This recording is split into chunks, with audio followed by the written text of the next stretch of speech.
day, you sexy internet travelers. Bailey here. So the other day, one of you sick, sexy sadists asked me to review this anime called Big Order. Well, after watching 10 episodes of this masterpiece, I've pieced together this incredibly awesome list of reasons to watch this masterpiece. So let's get to it.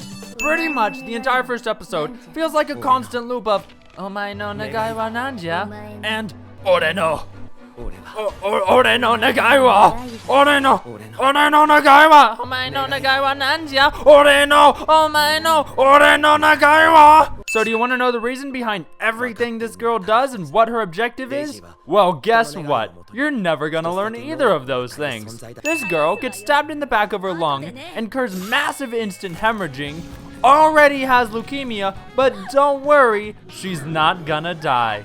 This girl restricts this guy's power so that he won't destroy the world, all the way to the point of where he can barely manipulate air pressure, so she is either going to completely overpower him or make him nearly useless. Low-key hentai-style bondage.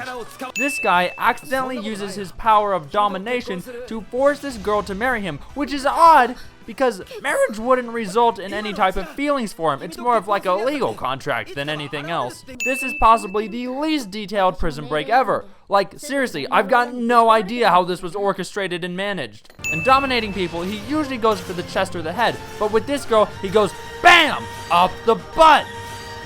This guy straight up lies about everything from intent to motive for no other reason than so that the anime can have a plot for the next half dozen episodes. For some reason, this organization's plan for world domination involves having to be dominated by this dude.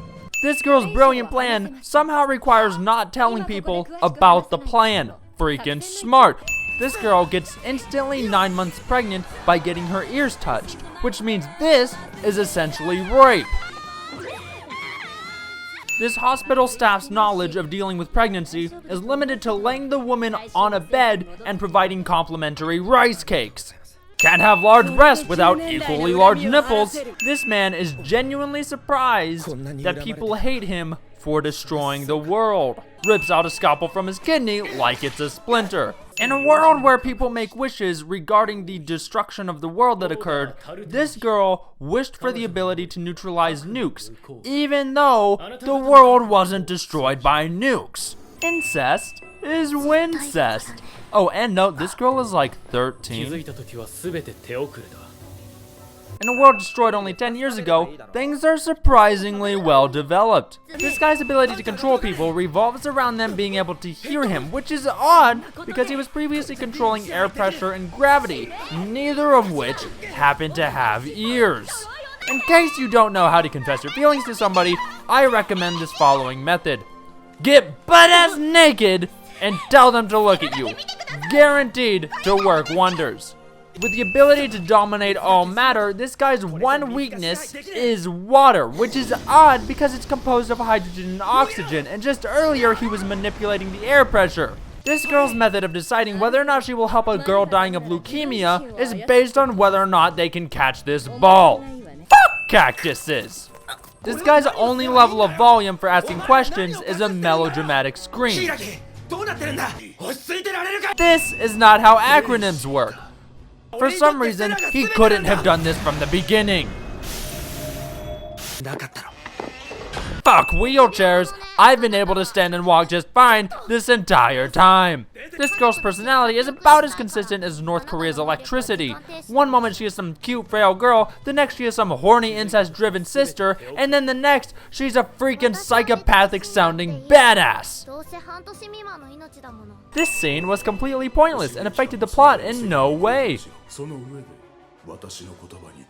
Causes what could have been a fatal injury to his son when his whole plan ends up needing his son's power. Also, this too was a completely pointless dick move. Super Saiyan! So just in case the preteen incest wasn't enough for you, we also have some good, clean, wholesome rape! It is for some reason necessary for her to change clothes at this point. The yandere level right here is over 9,000. Let's arbitrarily make everything black and white the last episode so that it will be super dramatic. In fact, that's pretty much the formula for this entire anime. Let's just assign a whole bunch of random elements to random scenes, give everyone extremely vague superpowers, and throw in lots of sexiness for bonus views. Honestly, this was such a painful anime for me to watch, so if you are feeling like a sick, sexy sadist, leave your terrible anime you want me to review in the comments section below. Thank you all very much for watching. If you enjoyed this video, please share, like, and subscribe for more. And as always, stay sexy, Internet Traveler.